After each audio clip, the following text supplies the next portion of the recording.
Hi, folks. Welcome to the Health Research Live. My name is Marco Staffney. I'm the Executive Director of the Montshire Museum of Science and your host today.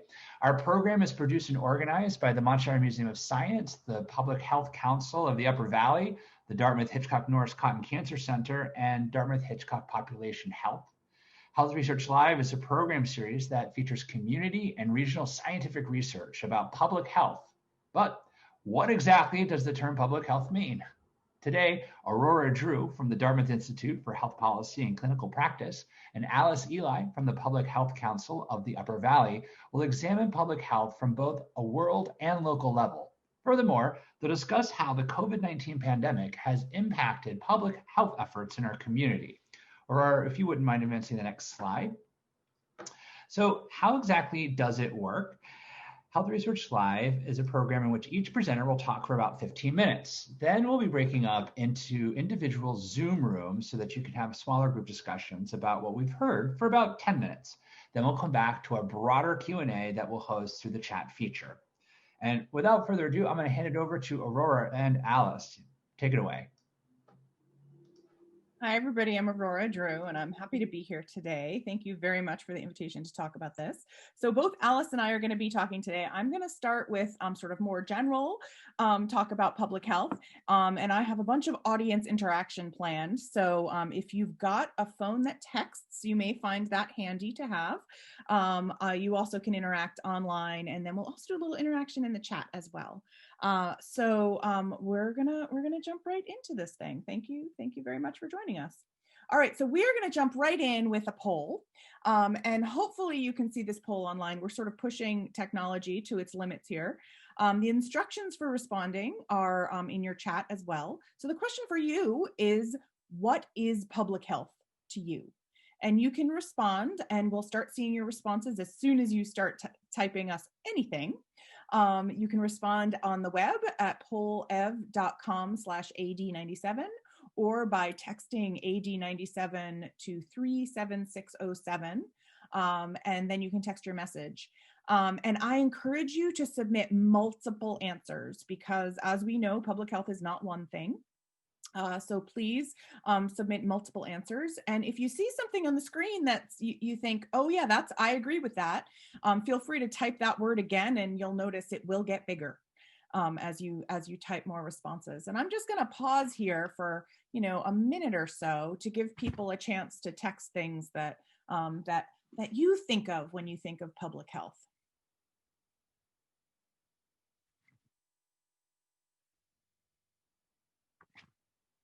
I do appreciate the people who are putting hyphens between their multiple word responses because this particular technology breaks up anything you put a space between. Oh, look at that big data. Somebody's after my heart. Big data. I also see that confusing on the side, which I can really understand right now. There's been a lot of confusion about public health guidelines during the COVID-19 pandemic. And I think that many people are feeling confused.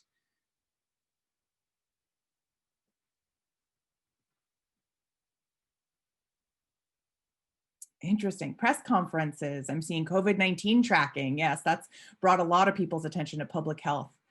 Science. Yes, public health is science. Vaccinations and vaccines are appearing there. Whole health. Doctors, guidelines, social determinants of health, tracking disease, health for everyone, keeping people healthy, doctors, guidelines. Okay, wonderful. Okay, I'm going to give you like another 10 seconds to type your last couple things so we can see it before I lock it.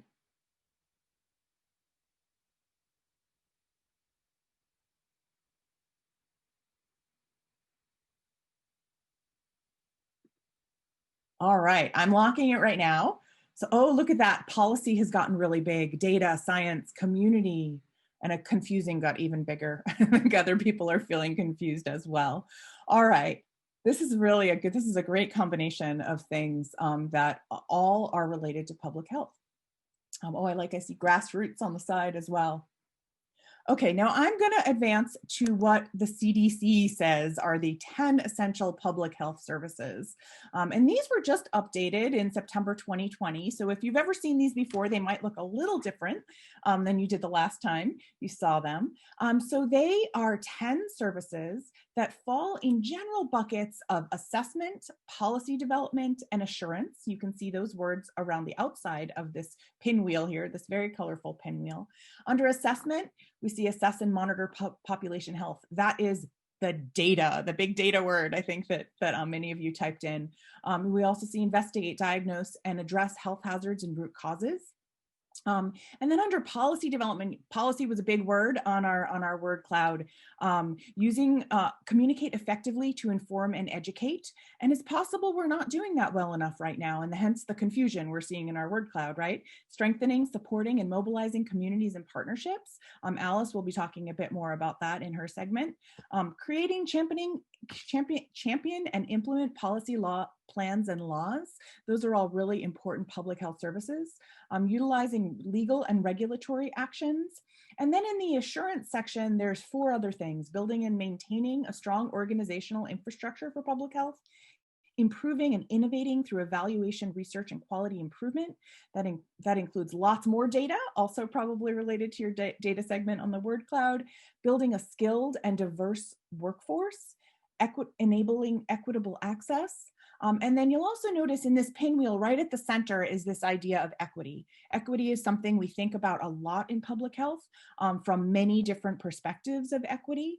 Here in this region, we often talk about rural health equity. There's also racial health equity. There's many different kinds of health equity that we think about in public health, and that impact the ability of people to maintain health. All right, so next little interactive thing we're going to do is answering this question. Who does this work? Who does it? And this one you can put just put it in the chat. So if you don't see the chat right now, you probably have a little Zoom bar. It might be right underneath my face right now. Often it is. And if you just click on either more or the chat, you get to see the chat. And then please enter into the chat. Who does this work? Alice is saying epidemiologists. And I will say, yes, epidemiologists do this work. And I'm really excited that people now know what epidemiologists are. I have to say in, 2019, if I said, hi, I'm an epidemiologist, most people thought I studied the skin, not diseases in a population. So it's really wonderful to see that people now know what epidemiologists are. All right, I'm seeing health educators, doctors, nurses, community nurses, social workers, dietitians, health admins, researchers. I think there are many, many people who do this work. Community health workers, yes. There are many, many people who do this work, and some of them get paid to do this work, and some of them don't. Alice put civil engineers, and I like to think about somebody related to civil engineers, actually. So think about when you're driving through a construction zone, which we seem to have plenty of in the summer in the Upper Valley, and there's a person who is standing at the end of that construction zone and telling you when you should stop and when you should go. Are they a public health worker or not? Anybody want to vote? Is that person standing at the end of the construction zone telling you when to go in your car and when to stop? Are they a public health worker? Nobody's willing to jump on that one, huh? Laura says yes. Steve says yes. I would wholeheartedly say yes. And their job is to protect us from harming ourselves by misunderstanding what we're supposed to do. They have a communication job that is really directly related to our chance of injury in driving through a disrupted traffic pattern during a construction zone. So yes, I would say that there are a lot of people who do public health work, but probably don't think about themselves as public health workers. I love Steve's response, which was neighbors. And that brings up my point that just about everybody is involved, whether you're paid or not, in maintaining public health. We all have a role in this work, whether it is in our job or whether it is just the work we do in our families, in our communities, in our small social networks, or in our large social networks. We all can be part of the solution for public health. My point here is that a lot of people do this work beyond the people you might think of and beyond the people who get paid. I'm guessing you're here because you're interested and you're part of that. And I encourage everyone to find their role in public health in their own communities and families and social networks. All right. So next I'm going to share with you, because this is Health Research Live, I'm going to share with you some of the public health research in the Upper Valley. And just like people don't always consider themselves public health workers, even if they are, I think researchers sometimes who are doing public health related research sometimes don't consider themselves public health researchers. I've assembled here a list of topics that we have public health research in the Upper Valley. These actually are all people who've been connected to this program, the Health Research Live program, either previously or coming up. On the top left here, you'll see the topic of telemedicine. We're tackling that topic here in December in this program. So you'll be hearing about some research that's happening in the Upper Valley on telemedicine. We're also talking about vaccines here in November. And in previous sessions, we've talked about rural health equity. We've talked about research on infectious disease. We've talked about vaping in young people with Suzanne Tansky. We've talked about childhood nutrition with Jennifer Emond, and Brendan Nyhan came in. He was talking about communication about the COVID-19 pandemic, but he also does work on communication about vaccines. And De Geisel was here, David De Geisel, talking about COVID-19. He's an infectious disease doc, but he and I actually together do research on infectious disease and drug use. And so all of these research projects that are happening here in the Upper Valley are connected to these different essential public health services. And I will say I probably didn't connect all the lines here. That I probably could have made quite a spaghetti diagram with a lot more lines, because many of these projects are connected to multiple essential services of public health. So this is some of the research going on here. And then in addition to research, we have public health practice. And public health practice is done by many different public health agencies, from the international level to the very local level. So here on the international level, I'm listing the World Health Organization. The CDC also operates both nationally and internationally. And then in this part of the world, Vermont and New Hampshire have active departments of health at the state level. Many of our traditional public health services are delivered at the state level, and Alice will talk a little bit about that as well. And that's appropriate in small states. In other places, you'll see more public health services delivered at the county level or the city level. The New York City has a huge Department of Health, for example, but a little place like New Hampshire or Vermont doesn't have quite as much infrastructure at the very, very local level. That said, we do have local infrastructure. Most of our local infrastructure comes through Dartmouth-Hitchcock. Dartmouth-Hitchcock holds a couple of the contracts and is the fiscal agent over the public health networks for the Upper Valley and also for Greater Sullivan. Vermont has a slightly different structure, which I think Alice is going to talk about in a few minutes. So all of these organizations are the people who are doing public health for our region. And the topics that are international are connected to the international organizations, and the local topics are really connected to the local agencies or the state agencies. I'm also noting here on the bottom left, if you're interested in studying public health, there are a number of places you can do that here. These are not the only ones, but these are right here. Colby-Sawyer College has an undergraduate program, and the Dartmouth Institute has a master's degree program. And there are more. I believe there are also programs at both UVM and UNH. All right. And with that, I am going to pass on to Alice.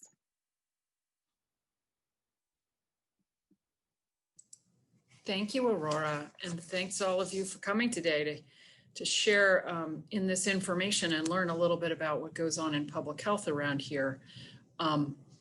What I'm going to do today is walk you through some of our local systems or state systems, and if there are questions, please put them in the chat. There's always something that I assume people know or things that I miss. So I hope we have an opportunity to talk about it when we do our breakout sessions as well. Next slide, please. Aurora, thanks. Thank you. I got a little lag there.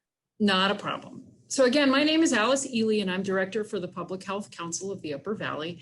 I came to New Hampshire now about 20 years ago with a brand new master's degree in public health in health education and health promotion, and worked for a number of years with the New Hampshire Department of Health and their public health program, as well as some of their substance abuse programs. And so I had an opportunity to get to know the inside of the New Hampshire system relatively well. It's only been within the last 10 years that I've worked with partners in Vermont. So I won't be able to speak as well about that system, but I've learned a lot about it in the last few years, and we have a really great relationship with partners at the Vermont Department of Health. So as Aurora said, most of the authority for public health in New Hampshire resides within the central state office. There are a number of people working on lots of different programs there. I've listed some here, but this is not an exhaustive list of the programs within the Division of Public Health Services. The ones that I've listed, though, I think are more relevant to our conversation today and some of the partners that are around the table. So of course they do chronic disease prevention and screening. These are some very core public health functions across most jurisdictions: screening, prevention of those conditions, those health conditions and illnesses that cause the greatest harm in our communities. One of the things that they do there is the New Hampshire Comprehensive Cancer Program.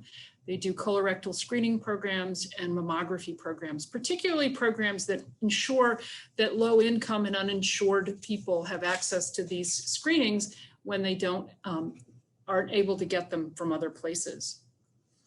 Of course, infectious disease control is on the front of everyone's mind these days with coronavirus. And these are the same folks that are thinking about flu vaccine and hepatitis C and hepatitis A and other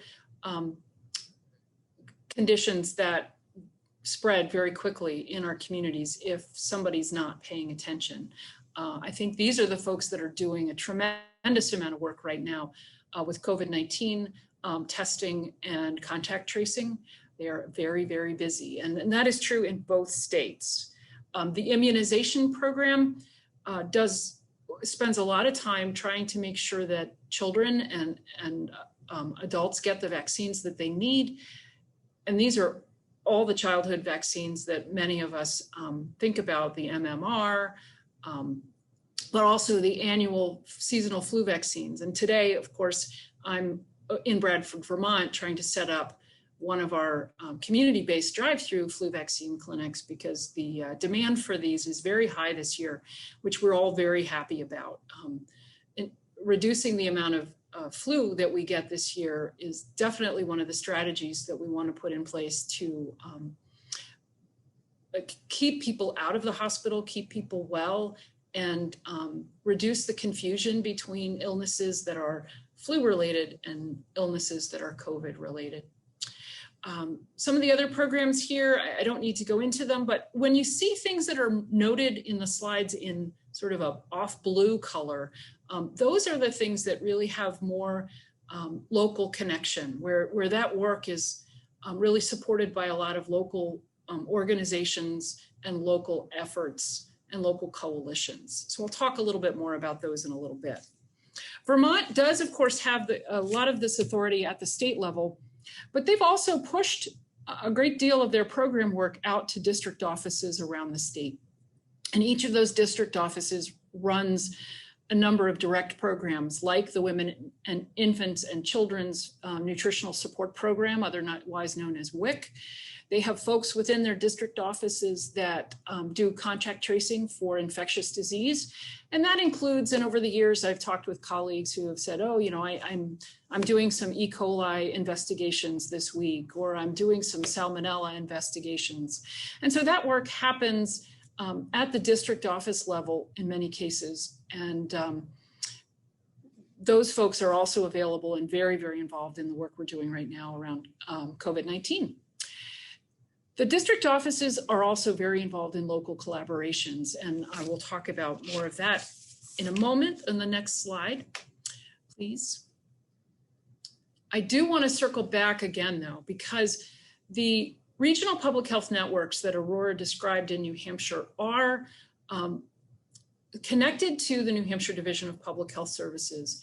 We are not imbued with public health authority in the traditional sense. There are no laws and regulations that provide me as the executive director or any of the other folks that work through this public health network with authority to make decisions and make things happen.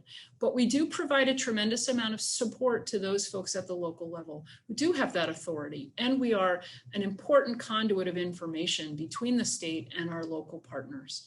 So the state of New Hampshire created these about 15 years ago in an effort to start to build a little bit more capacity at the regional level, particularly around some of these issues of data collection, needs assessment, building the coalitions so that, for example, when COVID-19 occurred, many partners at the local level knew what role they could play and how they could work together to support the needs of the community. So we launched the Public Health Council of the Upper Valley in response to New Hampshire's call back in the early mid-2000s to establish these regional public health networks. The state provided funding for emergency preparedness work and regional substance abuse prevention to support the networks. And we've built out of those programs, asking our regions to also take a role in creating regional community health improvement plans, coordinating the implementation of those plans. We've been very lucky here in the Upper Valley that many of the towns in the region have also helped provide funding support to allow us to do this work and continue to build our capacity. Each region in the state of New Hampshire has built their regional public health advisory councils in ways that really suit their own community cultures and their resources. In the Upper Valley, we have a broad coalition of partners. They're guided by an advisory council of 14 to 18 people who represent very diverse sectors across both our New Hampshire towns and our Vermont towns. And these networks are how New Hampshire has sought to build public health structure at the local level. And the Vermont partners have also seen the value of working with us across a very broad coalition. We gather in meetings about 8 times a year. We have a mailing list of well over 200 folks. And we are able to create a community health improvement plan that's driven by data, but we also have the capacity to respond to things that come out of left field, so to speak, things like the COVID-19 pandemic. And it's certainly changed the way we've done our work over the last 9 months or so. Next slide. I'm not going to read our mission statement, but I just wanted you to know that these are the towns that are in our Public Health Council region. And we focus the work that we do around these areas of collaboration, education, and advocating for the needs of the residents in our communities. Next slide.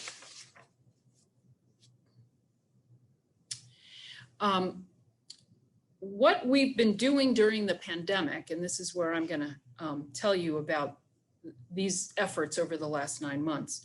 Our public health region has mobilized many partnerships to help address direct and indirect needs that have been caused by the COVID pandemic. First, the pandemic emergency response. We worked with some of our partners, and there are staff within Dartmouth Hitchcock who do emergency preparedness work on a regular basis. This is their job. And so when the pandemic happened, they had plans and they had relationships that they were able to draw on immediately to get our region prepared for this response. We had one of the first cases in the Upper Valley of COVID-19 in both New Hampshire and Vermont. And so we were the first region to really start pulling these plans off the shelf and pulling people together to say, how are we going to make sure we can keep this under control? How are we going to make sure our community knows what's happening? And I think that we did that very, very well back in early March. We did that through something that is called the Multi-Agency Coordinating Entity, and this is based out of the Lebanon Fire Department. We also were able to pull from this thing called the Medical Reserve Corps, which is a standing group of volunteers, both medical and non-medical, who are able to support things like COVID-19 testing operations and seasonal flu vaccine clinics. So when staff with some degree of training have been needed, we've been able to pull from the Medical Reserve Corps. We've also been part of a coalition called Upper Valley Strong. And this is the group that's not looking at the immediate and COVID related issues, but they're looking at the impacts that COVID has had on members of our community. And this is a coalition of I think, probably more than 40 organizations that have come together to think about how do we make sure that folks have access to food, healthy food, when they are maybe laid off from their jobs, or when children are home from school and learning remotely, when people are medically vulnerable and they need to remain quarantined in their homes or isolated. How do we make sure that they have the things that they need to be safe and to be healthy? There's been a group of folks working on questions of childcare. I hope you remember back in March and April when schools and childcare centers all shut down, there were still many, many people who needed that childcare support. And so a lot of folks have come together to figure that out. So this group, Upper Valley Strong, has coordinated and leveraged resources across many organizations to address the needs of our residents. And one of the projects that I was very involved in was reaching out to all of the towns in our region to make sure that they knew what we were doing at the Upper Valley Strong table, what kinds of resources we could bring to bear to help them, but also to learn about what they were doing and what needs they were seeing in their own communities. We're also very aware, and we're thinking about the downstream impacts of the pandemic. We really don't have a strong understanding of what the implications are going to be for public health. But we do know that CDC has reported declines in things like childhood vaccinations by the start of the summer. And we're concerned about screening for cancer concerns and routine health care for vulnerable people with chronic conditions. And so we're wondering what's going to happen. Will cancer screening rates go down over time? Will people miss preventive dental care? And will that result in more dental issues for people? Will people with chronic conditions delay seeking important care that is keeping them healthy?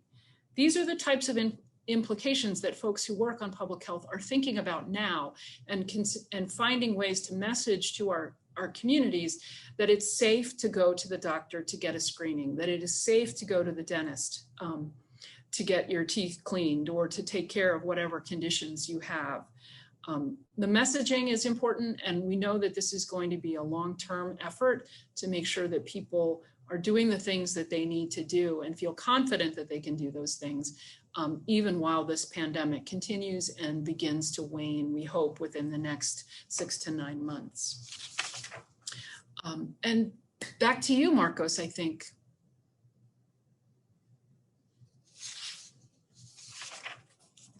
Yes, thanks so much, Allison. Thank you, Aurora.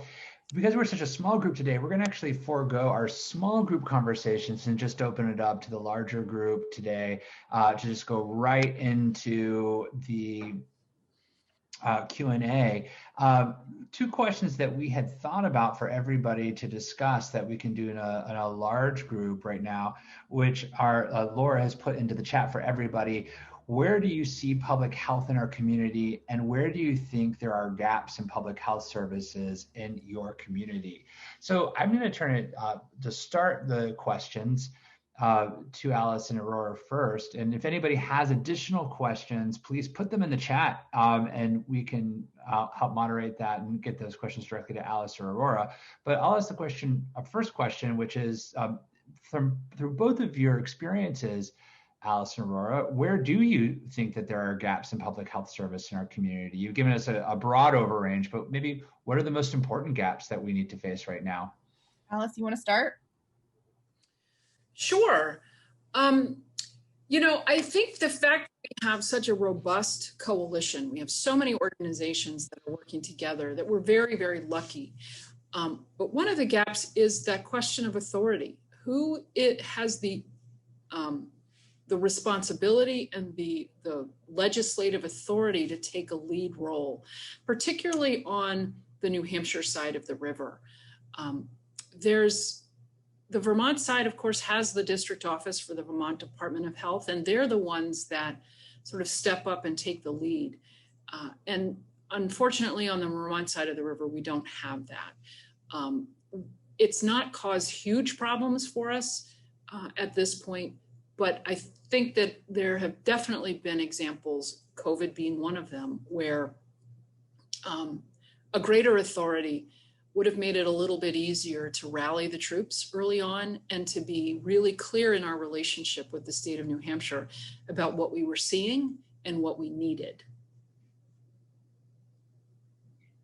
So this is Aurora, and what I'll add to that is, one of the things that's not missing here is collaboration. I think there is remarkable collaboration for working together here in our community. And I think that speaks volumes to all of these organizations and people doing this work, that they have found that it's better to work together than to work completely independently. One thing that I think is really challenging in this region is that we don't have really stable, sustainable public health infrastructure. An awful lot of our public health projects here are funded by these sort of one-time temporary grants. And there are a lot of people constantly scrambling to figure out how to do really important things over the long term when a temporary grant expires and there's no clear infrastructure funding resource for sustainable long-term public health measures that need to not be a 3-year-long project. Like many grants fund. So I think that's really a challenge, particularly, and again, I would say particularly in New Hampshire. I think Vermont has a little more infrastructure than New Hampshire does, but sustainable long-term public health infrastructure is really challenging. We got a question in the chat about local support for natural healing approaches, and I might transform that question into also thinking about wellness in general, and maybe both could speak a little bit about either alternatives or wellness initiatives that you might have seen come across in the Upper Valley.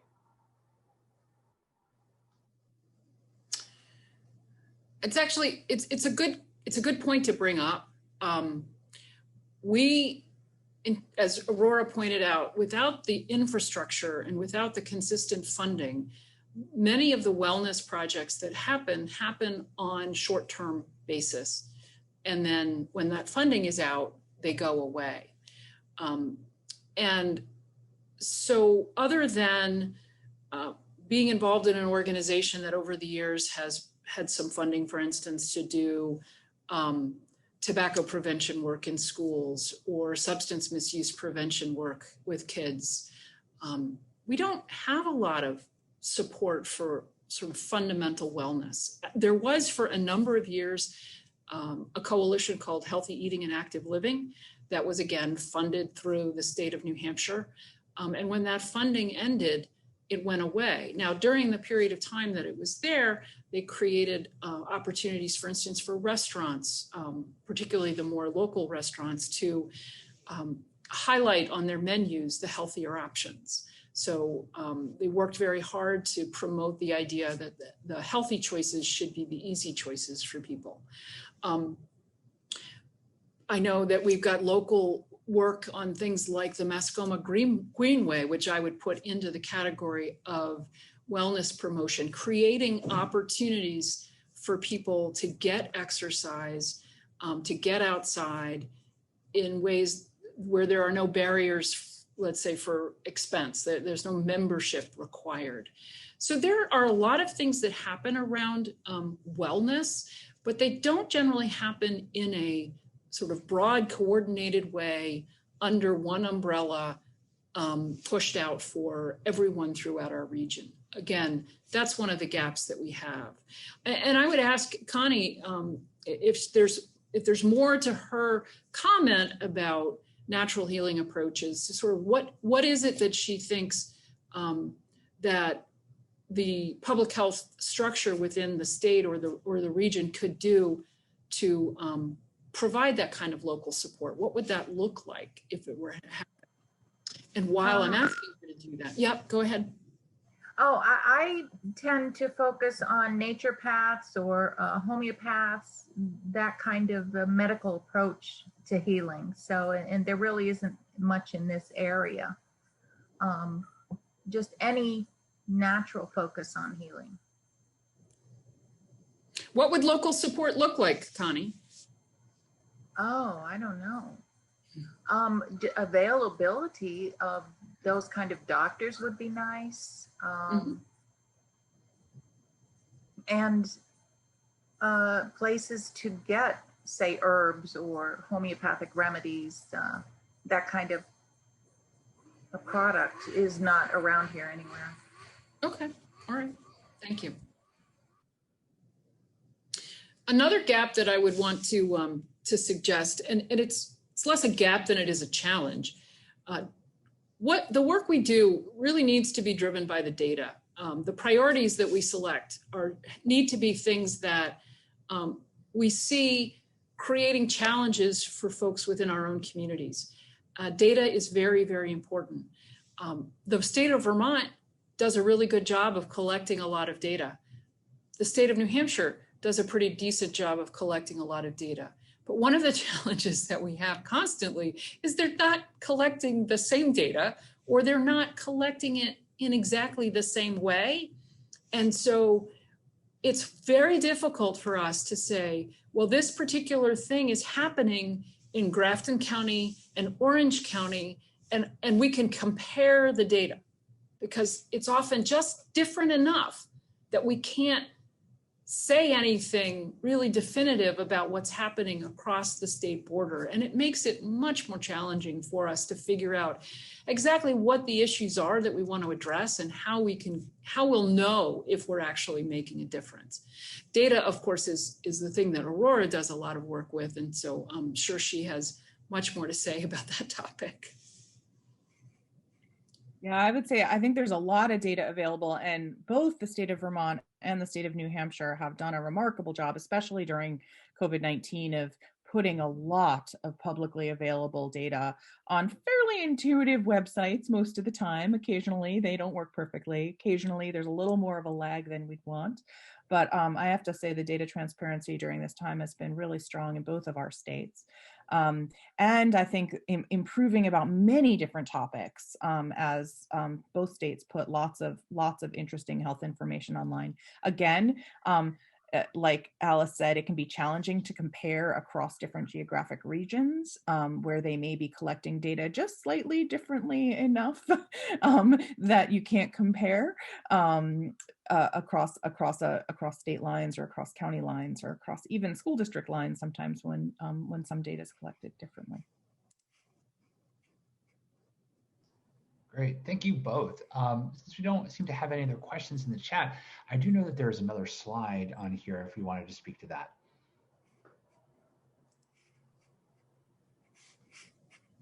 Sure, so this was my final slide, and we always like to give people something that they can do when we present information about public health and what's going on in our region. So I wanted to share with you today a few actions that we hope that you will all take and you will share with your neighbors and your family members and others in your community. You know, what can you do at this point to contribute to our community's health? And of course, much of it has to do with COVID and the pandemic right now. So I just want to emphasize that this is not the time for us to get lax about following the simple steps to keep ourselves safe. We continue to wear masks. Mine is right here for the moment. Continue to social distance, wash our hands frequently and well. Stay home if you're sick, please. Stay home if you're sick, and follow the local guidance about what is safe, when it's time to go into restaurants, when it's time to do takeout. And I think it's still important to continue to think about the things that you're doing in terms of whether it's really essential or whether it's just something you'd like to do. And if it's just something that you'd like to do, maybe it's still a good idea to put it aside for a little while, or make sure that when you go, you're going at a time that's not so crowded. Also, pay attention to the source of the information that you're receiving. We're in a time of just being inundated constantly with information, and too often it's very contradictory. So I would suggest just bearing in mind that the best sources, the most reliable sources of information on what's going on with the pandemic in our communities and how to prevent the spread of the pandemic is paying attention to the state departments of health in New Hampshire and Vermont, paying attention to the Centers for Disease Control and Prevention, and if you want to go beyond that, to the World Health Organization. Local doctors are great sources of information about what they think is important. If you have questions, reach out to your healthcare providers. But also, please get a flu shot this year. It's very important that we reduce the number of folks who are sick and need particularly hospital-based care at a time when hospitals are thinking again, just like they did last March and April, they have to be prepared for more people coming into the hospital who are very sick with COVID. And we want to make sure they have the capacity to care for those people appropriately. I'm happy to answer any questions anyone has. Great. Thank you, Allison. In that, one of the other things that we've noted between the two different states, especially recently, is different travel guidance that's also been sort of on high alert, specifically between Windsor and Grafton counties, since now there's somewhat of a divide between the two states in our bi-state region. Aurora, do you want to speak a little bit to Yeah, that? I would be happy to. And I'm actually going to stop sharing slides so that I can actually pull up the travel map, because I think it's helpful for us all to be able to see it as we're talking about it. Let me see if I can pull up that travel map right now.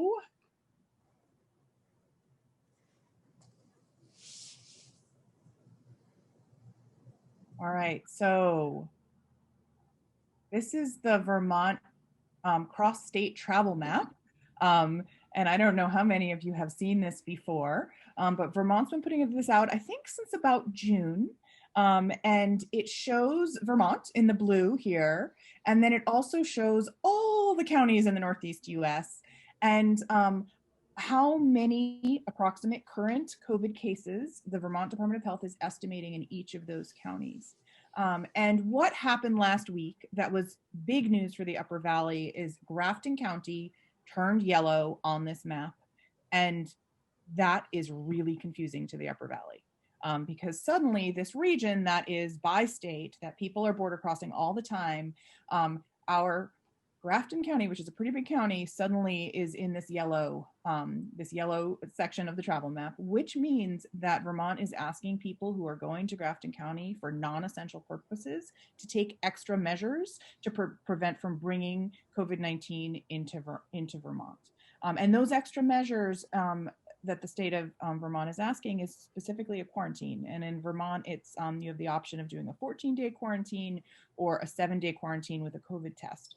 And that was really confusing and complicated to the Upper Valley, because what does that mean, especially to a business or an organization like the Montshire that is literally right on the border of Vermont and New Hampshire and has people who come from both counties regularly. That is extreme. It's an extremely confusing public health guidance. People trying to figure out what this means. So one of the things that Vermont is clear about is that it doesn't mean you can't go places for essential reasons. And there's a long list of essential reasons that that Vermont has. But those things include school and work and shopping for food and other essential items, healthcare, those sorts of things are all allowed. You don't have to have a quarantine for that. But when this happens, it is really confusing. And especially last week, it was confusing. Now, this map is updated every Tuesday in the late morning. So it was updated yesterday. But before it was updated yesterday, it actually there was a higher rate of current cases in Windsor, Vermont, than there was in Grafton. That is now not true as of their update yesterday. So right now they're estimating Windsor, Vermont has 354 estimated active cases per million, and Grafton has 458 estimated active cases per per million. And you can also see here in the hover, if you can see that tiny, tiny, tiny text, you may not be able to on this map, but in Grafton, the cases look like they're rising. They're going up. They've gone up a little bit last week. It's saying plus 3.8% on the Vermont algorithm. And in Windsor, they're going down 25% in the last week. So in one place the cases are rising, and in one place the cases are falling. And I will say that the calculation that Vermont does for these numbers is a little complex. They do document it really well here. There's a couple of links here, one that says complete methodology, and then you also can see the fully aggregated data by county. So they are not using just the counts that New Hampshire is putting out for Grafton County over the population. It's a little more complicated than that. It weights cases that are more current more heavily than cases that are further in the past. So that's some of the reason for the discrepancies that people are immediately seeing in these case rates, is that Vermont is not doing it's not just a straight fraction.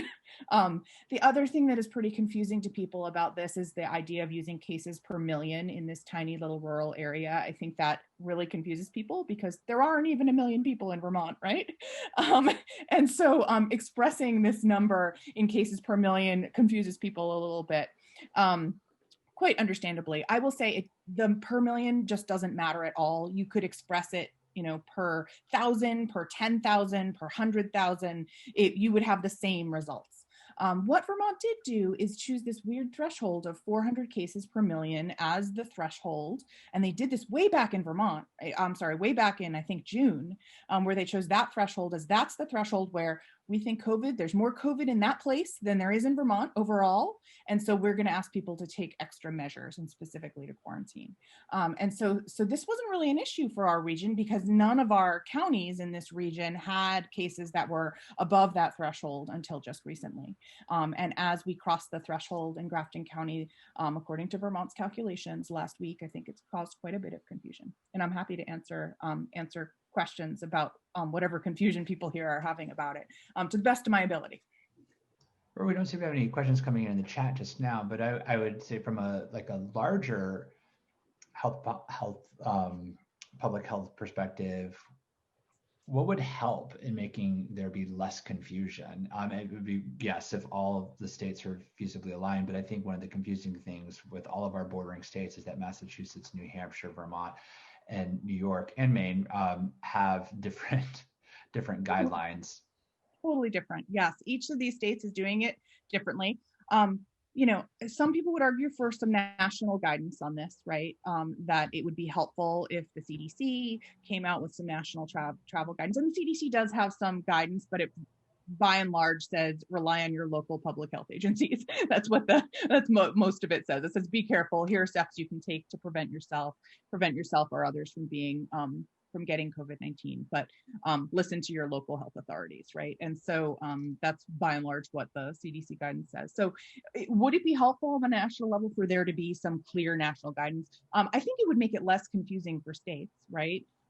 Where every state has different rules. So for instance, New Hampshire rules, they chose a few New England states where they allow travel without quarantine.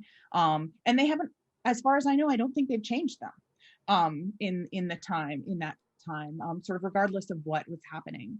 And it didn't matter how red Massachusetts was, or parts of Maine. There was an outbreak in Maine that you could still go back and forth to Maine, right?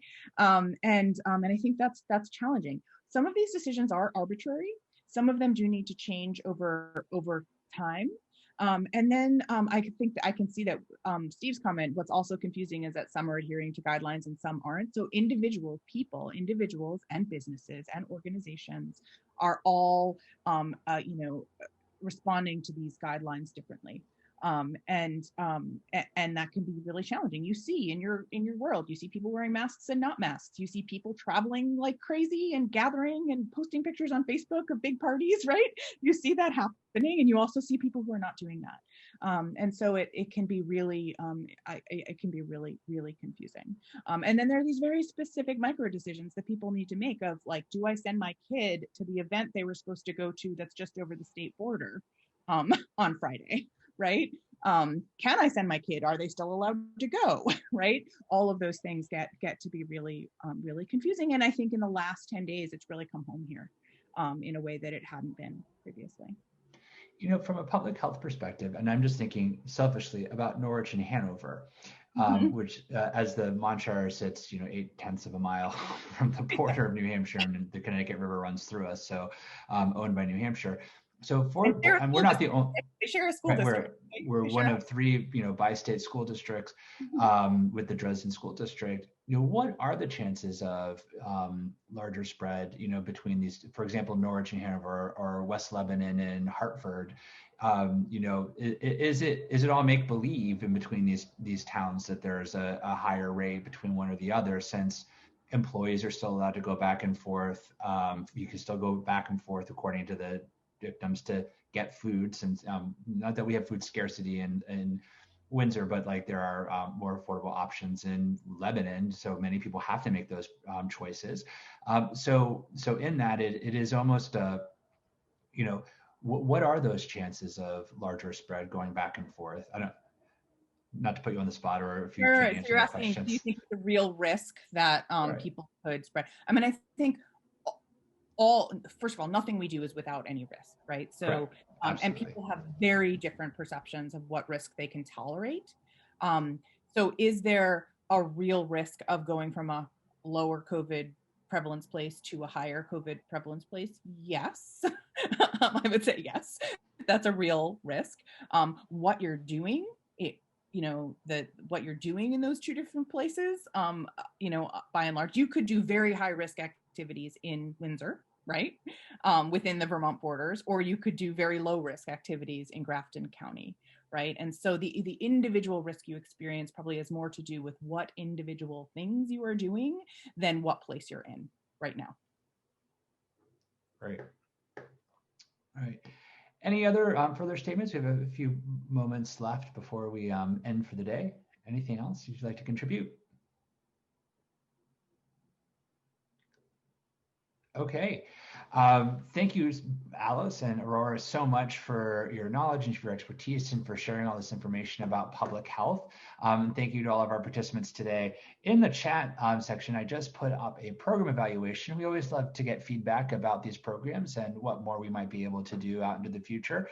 I'll send that out via an email as well. But if folks would like to just take that, it's a very short survey just about how this program went today. We do have another program about vaccine research and initiatives that will take place on November 18th at noon. Information about registration can be found on the Montshire's website, www.montshire.org. And with that, I'd like to thank all of you for coming to Health Research Live today. And again, thank you, Alice and Aurora, for your contributions. Have a wonderful day, everybody.